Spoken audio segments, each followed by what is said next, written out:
Hello friends, बहुत बहुत स्वागत है आपका इंग्लिश एडवांटेज की ऑनलाइन क्लासेस में। फ्रेंड्स, इस वीडियो में मैं आपको मॉक टेस्ट नंबर 5 सॉल्व करवाऊंगा एसएससी सीएचएसएल एग्ज़ाम और एसएससी मल्टीटास्किंग एग्ज़ाम के लिए। तो ये मॉक टेस्ट नंबर 5 है। बाकी के मॉक टेस्ट भी आप देखें, और ये वीडियो हिंदी में रहेगा। इसका इंग्लिश वर्जन भी मैं इसी चैनल पर अपलोड करूँगा, तो वो भी आप देख सकते हैं। लेकिन आगे बढ़ने से पहले यहाँ मैं एक बहुत ही इंपॉर्टेंट इन्फॉर्मेशन आपको देना चाहूँगा। यदि आप चलते फिरते स्टडी करना चाहते हैं, मोबाइल पर अपनी स्टडी करना चाहते हैं और टोटली फ्री में अपनी स्टडी करना चाहते हैं, तो मैं आपको सजेस्ट करूंगा ये एक मोबाइल ऐप जिसका नाम है ग्रेडअप। ये एक बहुत ही अच्छा मोबाइल ऐप है, और इसको गूगल प्ले से आप डाउनलोड करें और अपनी स्टडी इस पर कर सकते हैं। इसके थ्रू बहुत सारे मॉक टेस्ट, जैसे ये जो मॉक टेस्ट है जो मैं आपको सॉल्व करवा रहा हूँ, इस तरीके के मॉक टेस्ट आपको बहुत सारे यहाँ पर मिल जाएंगे। करीब 1 लाख यहाँ पर क्वेश्चंस हैं, तो उनके थ्रू आप प्रैक्टिस कर सकते हैं और ग्रुप्स में आप कंसल्ट कर सकते हैं, अपनी क्वेरीज को सॉल्व कर सकते हैं। और यहाँ पर फ्री नोट्स भी हैं, तो फ्री नोट्स भी आप ले सकते हैं सभी एग्ज़ाम्स के लिए, एसएससी सीजीएल के लिए, सीएचएसएल के लिए, आईबीपीएस क्लर्क और बैंक पीओ के लिए। सभी एग्ज़ाम्स के लिए यहाँ पे आपको मटेरियल मिल जाएगा। और एट द सेम टाइम सारे एग्ज़ाम्स के नोटिफिकेशंस भी आपको इस ऐप पर मिल जाएंगे जिसका नाम है ग्रेडअप। तो इसको आप डाउनलोड करें और इसका यूज़ करें। डेफिनेटली आपको बहुत कॉन्फिडेंस आएगा और बहुत हेल्प मिलेगी। और मैं चाहूँगा कि आप अपने फ्रेंड सर्कल में भी इसको रिकमेंड करें ताकि उनका भी फ़ायदा हो। तो इस ऐप का नाम है ग्रेडअप। इसको आप मोबाइल से गूगल प्ले से आप डाउनलोड करें और इसको यूज़ करें। चलिए आगे बढ़ते हैं। देखिए, ये है, यहाँ से पार्ट 1 इसका शुरू है। और इस मॉक टेस्ट में टोटल 25 क्वेश्चन हैं और एक क्वेश्चन टेस्ट क्वेश्चन है जिसको स्टूडेंट्स को जवाब देना है जिसका। तो आप एक कॉपी और एक पेन ले लें और इसके जवाब दें। आप पहले इसके आंसर आप दें, और यदि आपका आंसर मेरे आंसर से मैच करता है तो आप 1 नंबर दें, अदरवाइज 0.25 की माइनस मार्किंग करें, जैसे भी सीएचएसएल में होती है और मल्टीटास्किंग एग्जाम में होती है। और मल्टीटास्किंग के जो स्टूडेंट्स हैं जो मल्टीटास्किंग एग्जाम की तैयारी कर रहे हैं, उनके लिए भी ये बहुत ही यूजफुल रहेगा वीडियो, क्योंकि मल्टीटास्किंग एग्जाम में जो इंग्लिश का सेक्शन होगा उसमें भी इसी तरीके के क्वेश्चन आएंगे। तो ये सीएचएसएल स्टूडेंट्स के लिए और मल्टीटास्किंग स्टूडेंट्स के लिए बहुत ही यूजफुल रहेगा। तो चलिए शुरुआत करते हैं। देखिए, ये करेक्टली स्पेल्ड वर्ड है, जैसा कि आप यहाँ पर देख सकते हैं। 4 वर्ड दिए हैं और 4 में से एक करेक्टली स्पेल्ड है। तो मैं इसमें आपको थोड़ा सा बता देता हूँ कि ये 4 वर्ड नहीं है, एक ही वर्ड है, लेकिन एक में 4 पार्ट में ये दिया हुआ है, और 3 इसमें से स्पेलिंग गलत स्पेलिंग है और एक स्पेलिंग इसमें से सही है। वर्ड एक ही है लेकिन वो 4 बार दिया हुआ है। और सीजीएल एग्जाम में 4 वर्ड अलग अलग वर्ड होते हैं। सीएचएसएल में एक ही वर्ड होता है जिसमें से 3 स्पेलिंग गलत हैं और एक स्पेलिंग सही है, और जो स्पेलिंग सही है वो आपका आंसर होगा। ठीक है, तो इसको आप पूरी तरीके से पढ़ें। ये वर्ड जो लिखा हुआ है, ये वर्ड है हाइजीन। ठीक है, ये स्वास्थ्य से रिलेटेड है, साफ सफाई को हम हाइजीन बोलते हैं। तो हाइजीन से रिलेटेड ये वर्ड है, इसकी सही स्पेलिंग क्या होगी, और वही इसका इसमें आपका आंसर होगा। तो इसकी सही स्पेलिंग होगी HYGIENE। ये इसका सही आंसर होगा। तो क्वेश्चन नंबर 1 का आंसर होगा ए। ये इसकी सही स्पेलिंग है। बाकी ये जो 3 स्पेलिंग है ये इसकी स्पेलिंग है गलत है। तो सीएचएसएल और मल्टीटास्किंग में इसी तरीके के क्वेश्चन आएंगे जिसमें एक ही वर्ड 4 बार लिखा होगा, जिसमें से 3 बार वो गलत लिखा होगा, गलत स्पेलिंग में लिखा होगा और एक बार उसकी स्पेलिंग सही होगी। ठीक है, तो इस तरीके से इसको आपको सॉल्व करना है। तो पहले आप खुद सॉल्व करें, उसके बाद थोड़ी देर बाद मैं आपको इसका आंसर बता दूंगा, उससे आप मैच कर सकते हैं अपना आंसर और अपना स्कोर आप जान सकते हैं रियल एग्जाम से पहले। ये है क्वेश्चन नंबर 2। तो इसमें प्रिविलेज वर्ड लिखा हुआ है, प्रिविलेज की स्पेलिंग आपसे पूछी है। तो इसमें आंसर ABCD जो भी आपका आंसर है आप देख लें इसको आराम से और उसमें लिखें आप। इसमें CHSL में आपको 48 सेकेंड मिलेंगे एक क्वेश्चन को सॉल्व करने में, जो कि काफ़ी ज़्यादा होता है। आप 10 सेकेंड में इसको आराम से सॉल्व कर सकते हैं। तो अब मैं आपको इसका आंसर बता रहा हूँ। इसका आंसर होगा B। ये इसकी करेक्ट स्पेलिंग है PRIVILEGE। ये प्रिविलेज की करेक्ट स्पेलिंग है। तो क्वेश्चन नंबर 2 का आपका आंसर होगा B। क्वेश्चन नंबर 3 देखते हैं। इसमें ट्रूली की स्पेलिंग पूछी है, और ट्रूली में जब आप एल बाय लगाते हैं तो इसमें से ई आप हटा देते हैं, तो इसलिए इसका जो आंसर होगा आप लगा लें। इसका आंसर मैं आपको इसका आंसर बता रहा हूँ, इसका आंसर होगा सी। ठीक है, तो पहले आप इन सारे क्वेश्चंस को सॉल्व करें, काफ़ी अच्छी आपकी प्रैक्टिस होगी और आपको कॉन्फिडेंस आएगा। और ये रियल क्वेश्चन हैं, इसी तरीके के क्वेश्चन आपके एग्जाम में आएंगे और आपका जो भी फाइनल स्कोर बनता है इस मॉक टेस्ट में, मॉक टेस्ट नंबर 5 में, वो आप मुझे कमेंट बॉक्स में लिख के जरूर जरूर भेजें। ये है क्वेश्चन नंबर 4। ये वन वर्ड सब्स्टिट्यूशन है, ये 3 या 4 आपके एग्जाम में आएंगे और मल्टीटास्किंग एग्जाम में ये ज़्यादा भी आ सकते हैं, क्योंकि मल्टीटास्किंग में 50 नंबर का आपका इंग्लिश का सेक्शन आएगा। तो ये क्वेश्चन है, इसको पूरा आप पढ़ें आराम से। Easy to shape in any desired form, मतलब कोई भी ऐसा पदार्थ, कोई भी ऐसा मेटल, कोई भी ऐसा सब्सटेंस जिसको आप अपने हिसाब से मोल्ड कर सकें, अपने डिजायर्ड शेप में उसको ला सकें। ठीक है, तो इसके लिए आपके पास ऑप्शन है मेलेबल, डक्टाइल, प्लास्टिसाइन और फ्लेक्सिबल। ये 4 ऑप्शन हैं आपके पास। तो इसका आंसर क्या होगा, जिसको किसी भी हिसाब से आप अपने अकॉर्डिंग किसी भी शेप में आप ढाल सकें, तो उसको हम बोलेंगे मेलेबल। इसका आंसर होगा मेलेबल। ये बहुत इंपॉर्टेंट क्वेश्चन है। डक्टाइल का मतलब होता है जिसको हम खींच के एक पतले तार में बदल सकते हैं, जिसको जितना ज़्यादा खींचेंगे हम उतना ज़्यादा वो पतला होता जाएगा, तार बन जाएगा, तो उसको हम बोलते हैं डक्टाइल। फ्लेक्सिबल मतलब लचीला, और प्लास्टिसिन एक सब्सटेंस होता है जिसको मोल्ड करके खिलौने वगैरह और इस तरह की चीज़ें आप बना सकते हैं। तो इसका सही आंसर होगा आपका मेलेबल। ठीक है, डक्टाइल एक्चुअली खींचने के सेंस में यूज होता है, उसको आप पतला करके तार बना सकते हैं। फ्लेक्सिबल का मतलब होता है लचीला, ठीक है, और प्लास्टिसिन एक मटेरियल होता है, एक सब्सटेंस होता है। तो मैं चारों के इसमें आपको आंसर भी बता रहा हूं यहां पर, ताकि आपकी नॉलेज बढ़े और आपको कॉन्फिडेंस आए। क्वेश्चन नंबर 5 देखें। क्वेश्चन नंबर 5 में amount of money demanded by kidnappers. सबसे पहले आपको क्वेश्चन का अर्थ समझना जरूरी होता है। जो किडनैपर्स होते हैं, जो किसी बच्चे को या किसी को किडनैप कर लेते हैं और उसको फ्री करने के अगेंस्ट वो कुछ पैसा मांगते हैं कि हमें इतना पैसा चाहिए, तब हम इस बच्चे को या इस आदमी को हम फ्री करेंगे, तो उसको हम हिंदी में बोलते हैं फिरौती। ठीक है, तो यहां पर फिरौती ही आपका आंसर है, और फिरौती को हम इंग्लिश में बोलते हैं रैंसम। तो यहां पर आपका आंसर होगा रैंसम। क्वेश्चन नंबर 5 का आपका आंसर होगा बी। वेजेस का मतलब होता है मजदूरी। जैसे जो मजदूर होते हैं, मकान में काम करते हैं या कहीं पे भी काम करते हैं, उनका जो सैलरी होती है उनको हम वेजेस बोलते हैं, जो डेली बेसिस पर उनको मिलती है। इंसेंटिव वर्ड कंपनीज में यूज़ होता है। सैलरी के अलावा जब अच्छा काम वो करते हैं, सेल्स एग्जीक्यूटिव लोग, तो उनको वो पेमेंट मिलता है, एक्स्ट्रा पेमेंट, उसको हम बोलते हैं इंसेंटिव। और ऑनोरेरियम एक प्रोफेशनल सर्विसेज के लिए मिलने वाला एक पेमेंट है। जैसे आप किसी का काम कर देते हैं तो उसके अगेंस्ट आपको जो पेमेंट मिलती है उसको हम ऑनोरेरियम बोलते हैं। तो मिलते जुलते वर्ड हैं, लेकिन इसका सही आंसर यहां पर होगा आपका रैंसम। ठीक है, और क्वेश्चन नंबर 6 देखते हैं। Chief male servant of a house. देखिए, जो बड़े बड़े हाउस होते हैं जहाँ पर काफ़ी सारे नौकर होते हैं और नौकरों के ऊपर एक हेड मेल सर्वेंट होता है। ठीक है, तो उसको हम क्या बोलते हैं? तो इसमें आपके ऑप्शन है, एक तो है शेफ, एक है शॉफर, क्यूरेटर, बटलर, ये आपके ऑप्शन हैं इसमें। शेफ हम बोलते हैं खाना बनाने वाले व्यक्ति को हम शेफ बोलते हैं। 5 स्टार होटल्स में नॉर्मली इस वर्ड का यूज़ होता है। शॉफर हम ड्राइवर को बोलते हैं, जो गाड़ी ड्राइव करता है, जो पर्सनल ड्राइवर होता है उसको हम शॉफर बोलते हैं। बटलर और क्यूरेटर क्रिकेट में यूज़ होता है, जो पिच की जो देखभाल करता है उसको हम क्यूरेटर बोलते हैं। और बटलर हम बोलेंगे चीफ मेल सर्वेंट को। तो क्वेश्चन नंबर 6 का आपका आंसर होगा यहां पर सी। ठीक है, इसी तरीके के काफ़ी सारे क्वेश्चन आपको ग्रेड अप ऐप में मिल जाएंगे। बहुत सारे क्वेश्चन हैं वहाँ पर मैं खुद उसको यूज़ करता हूँ। तो ग्रेड अप ऐप को आप ज़रूर डाउनलोड करें और अपने मोबाइल से स्टडी करें और उसको यूज़ करें। ठीक है, तो क्वेश्चन नंबर 7 देखते हैं। Question number 7, to free anything from germs. किसी भी चीज़ को कीटाणु मुक्त करना, इसको हम क्या बोलेंगे? तो इसके आंसर हैं कॉटेराइज, एंटीवायरस, एंटीसेप्टिक और स्टरलाइज। ये 4 आपके पास ऑप्शन है और इसका सही आपको आंसर बताना है। तो इसका आपने आंसर लगा लिया होगा। अब मैं आपको इसका सही आंसर बता रहा हूँ। इसका सही आंसर है स्टरलाइज। ठीक है, कॉटेराइज भी एक मेडिसिन का वर्ड है, मेडिकल साइंस का वर्ड है। कॉटेराइज में एक घाव जैसे कहीं पर हो गया है तो उसमें इन्फेक्शन को रोकने के लिए उसको हम जला देते हैं, उस वुंड को बर्न कर देते हैं, उसको हम बोलते हैं कॉटेराइज। ठीक है, एंटीसेप्टिक एक अलग चीज़ है। एंटीवायरस तो कंप्यूटर में यूज़ होता है, और एंटीसेप्टिक मतलब इन्फेक्शन को रोकने के लिए यूज़ होता है। तो यहाँ पर सही होगा आपका आंसर स्टरलाइज।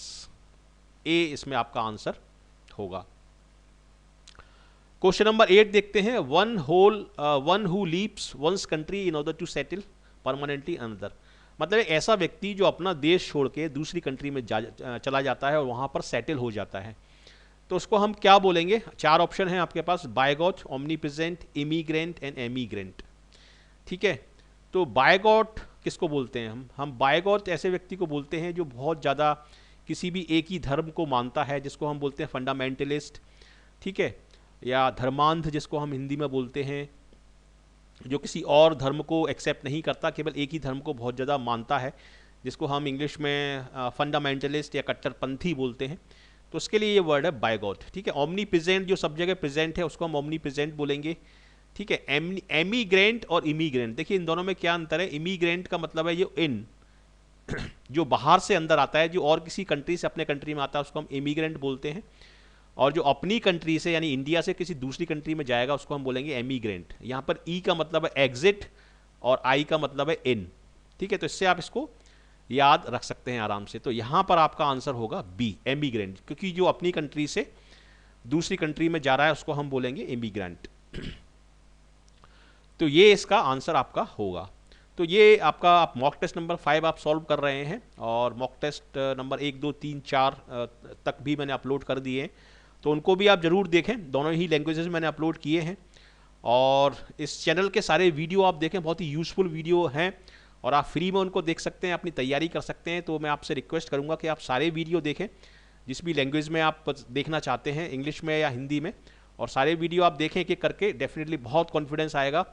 और मेरे जो दूसरे स्टूडेंट्स हैं जिनको सफलता मिल रही है बैंकिंग एग्ज़ाम में और एसएससी एग्ज़ाम में, डेफिनेटली आपको भी उन्हीं की तरह सफलता मिलेगी, और डेफिनेटली आपको आप गवर्नमेंट जॉब हासिल कर पाएंगे। तो सारे वीडियो देखें, एक भी वीडियो छोड़े नहीं इस चैनल के। तो क्वेश्चन नंबर 9 मैं बताता हूं आपको, belonging to the same period. ठीक है, ये आपका क्वेश्चन है, belonging to the same period, मतलब एक ही पीरियड के जो दो व्यक्ति हैं उनको हम क्या बोलेंगे, ये इसका मतलब है belonging to the same period.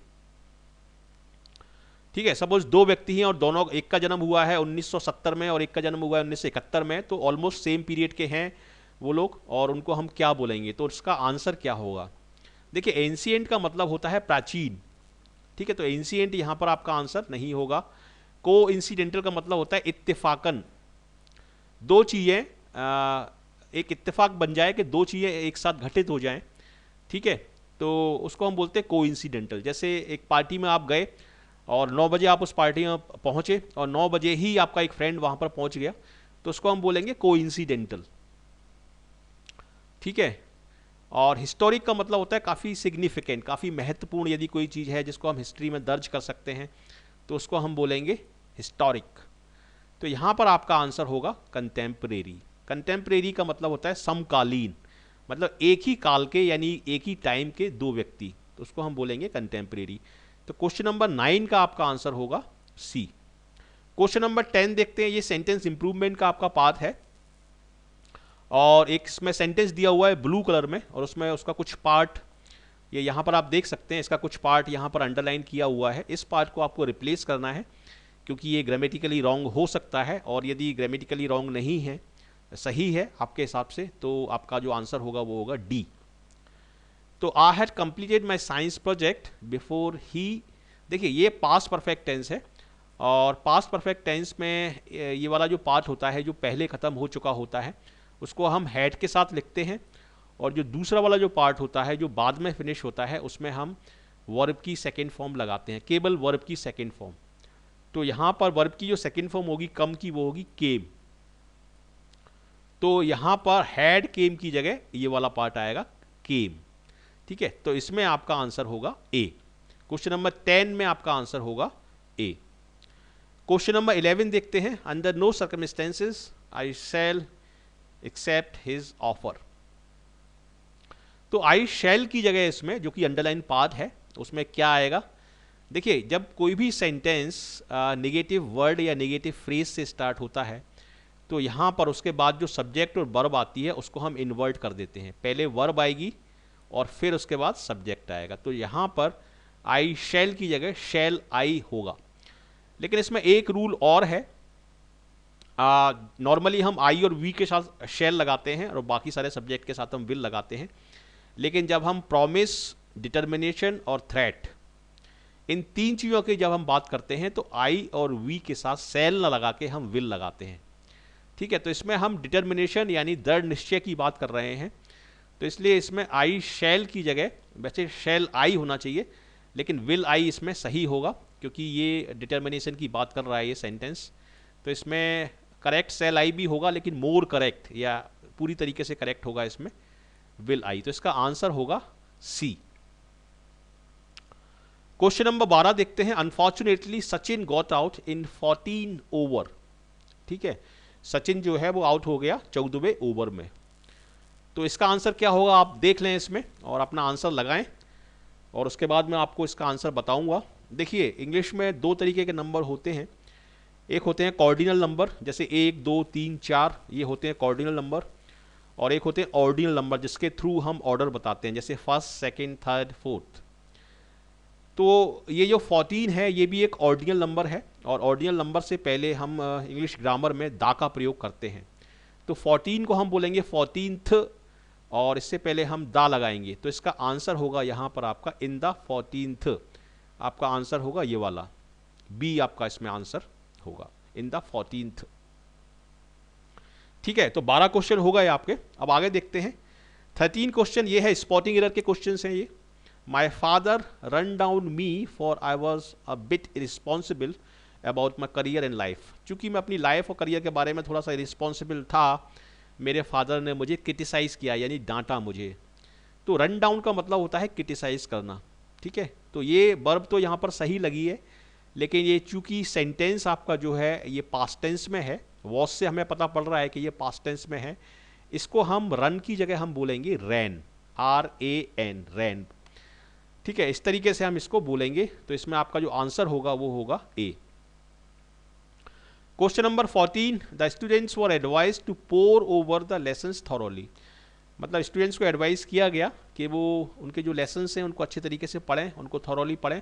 Pour over का मतलब होता है गहराई में जाके पढ़ना और उसकी जांच पड़ताल करना। तो पोर ओवर यहाँ पर सही है, और इस सेंटेंस में आपका जो आंसर होगा वो होगा डी। ये नो एरर सेंटेंस है आपका।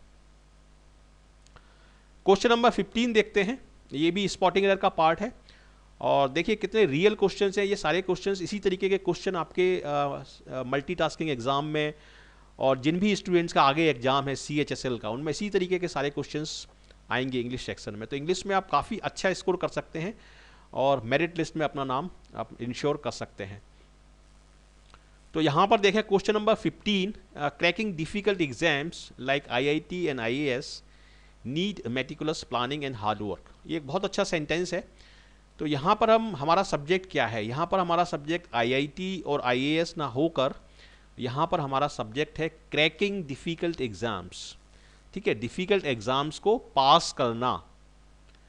तो यहाँ पर हम केवल एक चीज़ की बात कर रहे हैं, एक सिंगल एक्शन की बात कर रहे हैं, और ये जो जेरेंड होता है जिसको हम ING फॉर्म में लिखते हैं यहाँ पर, क्रैकिंग डिफिकल्ट एग्जाम, ये हमेशा सिंगुलर में लिखा जाता है, सिंगुलर में माना जाता है ये। ठीक है, तो क्रैकिंग चूंकि सिंगुलर है तो इसलिए यहाँ पर जो वर्ब होगी वो सिंगुलर में आएगी, और यहाँ पर आप यूज करेंगे नीड्स। नीड ना बोलते हुए यहाँ पर आप बोलेंगे नीड्स। तो यहाँ पर आपका आंसर होगा, यानी क्वेश्चन नंबर 15 में आपका आंसर होगा बी। क्वेश्चन नंबर 16 देखते हैं। ये सिनोनिम्स आपके स्टार्ट हो गए, और 3 या 4 सिनोनिम्स जरूर आएंगे आपके एग्जाम में, और इसका आप आंसर दें। पैसिफिक का क्या मतलब होता है? पैसिफिक का मतलब होता है जो नॉन एग्रेसिव है, जो एग्रेसिव नहीं है। ठीक है, जो वॉर के अगेंस्ट है, जो पीस को मानने वाला है। ठीक है, तो इसका आंसर होगा आपका पीसफुल। पैसिफिक का मतलब पीसफुल होगा। रिलेंटलेस का मतलब है जो लगातार प्रयास करता जा रहा है। ठीक है, जो झुकने को या हार मानने को तैयार नहीं है, उसको हम बोलेंगे रिलेंटलेस। और रिडंडेंट का मतलब होता है जिस चीज़ की ज़रूरत नहीं है, जो चीज़ नीडलेस है, उसको हम बोलते हैं रिडंडेंट। और क्यूमुलेटिव का मतलब होता है 3-4 चीज़ों को, जितनी भी सारी चीज़ों को जोड़ के जो फल आता है उसको हम बोलते हैं क्यूमुलेटिव, यानी एडिशन। तो यहाँ पर सिनोनिम पैसिफिक का आपका जो आंसर होगा वो होगा पीसफुल। आप एलिमिनेट करके भी इसका आंसर निकाल सकते हैं, लेकिन एलिमिनेट करना के लिए आपको काफ़ी नॉलेज होनी चाहिए इंग्लिश वर्ड की, तो एलिमिनेट करके भी आप डेफिनेटली सारे क्वेश्चंस को सॉल्व कर सकते हैं। अब हम देखते हैं एल्यूर। एल्यूर का मतलब होता है अट्रैक्ट करना या किसी को अपनी तरफ खींचना या किसी को अपनी तरफ आकर्षित करना, उसको हम बोलते हैं एल्यूर या एल्यूरमेंट भी बोलते हैं उसको। तो एल्यूर से मिलता जुलता वर्ड क्या है? एल्यूर से मिलता जुलता वर्ड है टेम्प्ट। टेम्प्ट का मतलब भी आकर्षित करना या ललचाना, इसका मतलब है टेम्प्ट। तो यहाँ पर एल्यूर का आपका जो आंसर होगा वो होगा टेम्प्ट। रिपेल जो है वो अट्रैक्ट का उल्टा है। एलिविएट का मतलब होता है किसी दर्द को या किसी तकलीफ को कम करना, उसको हम बोलते हैं एलिविएट। एम्पल का मतलब होता है काफ़ी सारा, पर्याप्त। तो यहाँ पर आपका आंसर होगा टेम्प्ट, एल्यूर का। ठीक है। मैनिया, मैनिया एक तरह का क्रेजीनेस होती है, एक तरह का पागलपन होता है, उसको हम बोलते हैं मैनिया। तो यहाँ पर आपका जो आंसर होगा वो होगा मैडनेस। विजडम मतलब बुद्धिमत्ता, फेम मतलब प्रसिद्धि और ग्रेटनेस मतलब महानता। तो मैनिया का सही इसमें सिनोनिम होगा आपका मैडनेस। यहां पर आपका ये एंटोनिम शुरू हो गए क्वेश्चन नंबर 19 में। बॉइस्टरस का मतलब होता है जो बहुत ज़्यादा शोरगुल करता है या बहुत ज़्यादा एक्साइटेड रहता है, उसको हम बोलते हैं बॉइस्टरस। तो यहाँ पर आपका आंसर क्या होगा? इसका आंसर होगा क्वाइट, क्योंकि क्वाइट का मतलब होता है शांत। ठीक है। क्विट का मतलब होता है छोड़ना, क्विक का मतलब जल्दी से, और क्वाइट का मतलब होता है बिल्कुल। जैसे मैं बोलूँ यू आर क्वाइट राइट। तो यहाँ पर देखिए कितने कंफ्यूजिंग वर्ड दिए हुए हैं, लेकिन यदि कॉन्सेप्ट आपके क्लियर हैं, आप सिंसियर हैं स्टडीज़ में, तो डेफिनेटली आप इस तरह के क्वेश्चंस को आसानी से कर सकते हैं। ये हो गया आपका question number 19। 20th question number देखते हैं रेटिफाई। रेटिफाई का मतलब होता है किसी चीज़ को अप्रूव करना, अपनी सहमति देना या अपना कंसेंट देना। ठीक है। तो सहमति देना, इसको हम बोलते हैं इंग्लिश में अप्रूव करना, और अप्रूव का उल्टा हो जाएगा आपका डिसअप्रूव। तो यहाँ पर आपका आंसर होगा सी। क्वेश्चन नंबर 20 का आंसर होगा सी। डिसमेंटल का मतलब है अलग अलग करना, जैसे पुर्जे वगैरह होते हैं उनको अलग अलग करना। डिस्क्वालीफाई का मतलब अयोग्य घोषित करना, और डिसकंटिन्यू का मतलब रोक देना। तो ये इसके अलग अलग वर्ड्स के मैंने आपको आंसर बताए हैं। और क्वेश्चन नंबर 20 का आपका जो आंसर होगा वो होगा सी, यानी डिसअप्रूव। ये है सिनोनिम्स। क्वेश्चन नंबर 21, टेंट का मतलब क्या है? टेंट का मतलब है आपका ये शायद एंटोनिम है, इसमें ये एंटोनिम है, सिनोनिम नहीं है ये।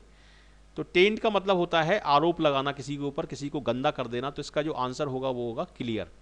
ये एंटोनिम है यहाँ पर मैं टाइप नहीं कर पाया, तो इसका आंसर होगा आपका क्लियर। टेंट मतलब गंदा करना, क्लियर मतलब साफ करना।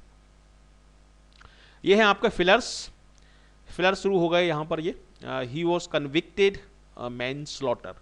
कन्विक्टेड का मतलब है किसी के ऊपर दोष लगा हुआ होना, दोष सिद्ध हो जाना, उसको हम बोलते हैं कन्विक्टेड। तो ही वॉज कन्विक्टेड ऑफ।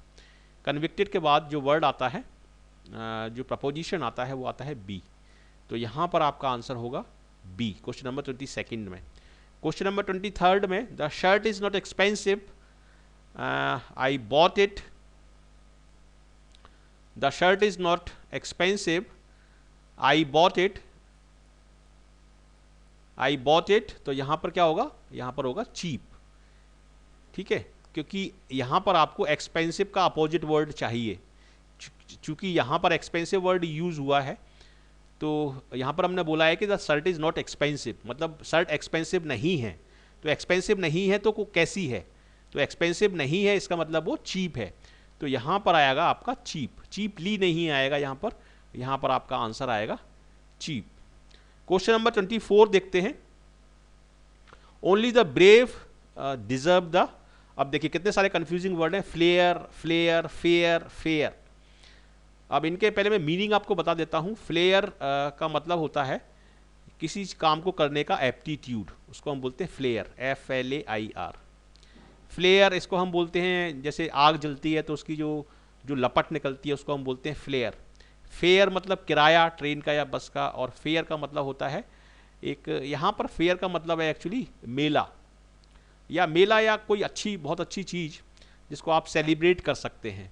ठीक है, तो उसको हम बोलते हैं, यहाँ पर एक्चुअली फेयर का मतलब सक्सेस से है, तो इसीलिए यहाँ पर आपका आंसर डी होगा, only the brave deserve the fair, fair मतलब सक्सेस।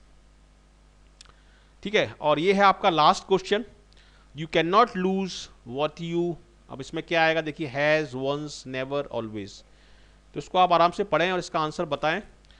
आप उस चीज़ को लूज नहीं कर सकते जो आपके पास कभी थी ही नहीं। यदि कोई चीज़ आपके पास है तो आप उसको लूज कर सकते हैं, लेकिन जो चीज़ आपके पास कभी थी ही नहीं उसको आप लूज नहीं कर सकते। तो लॉजिकली इसका आंसर होगा B, you can not lose what you never had, तो इसका आंसर होगा आपका बी।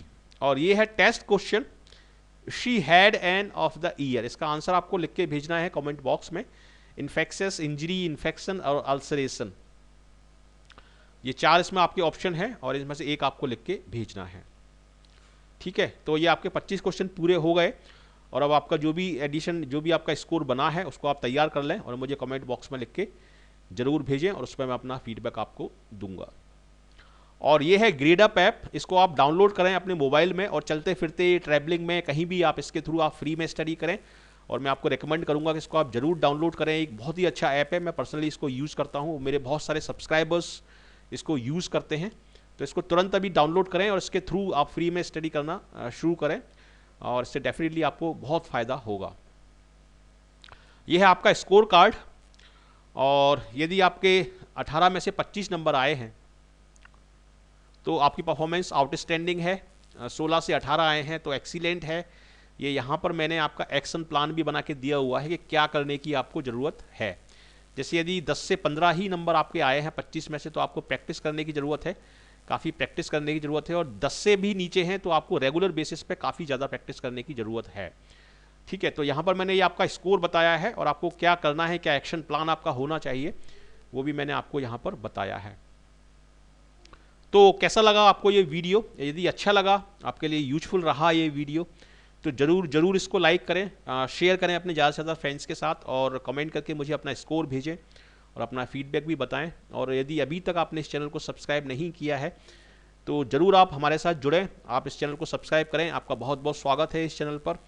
और हमारे साथ जुड़ते हैं तो आपको सभी इसी तरीके के वीडियो के नोटिफिकेशंस मिलते रहेंगे बिल्कुल टाइम पर, और सारे एग्ज़ाम ओरिएंटेड वीडियो ही इस चैनल पर डाले जाते हैं, अपलोड किए जाते हैं, तो वो आपको टाइम पर मिलते रहेंगे।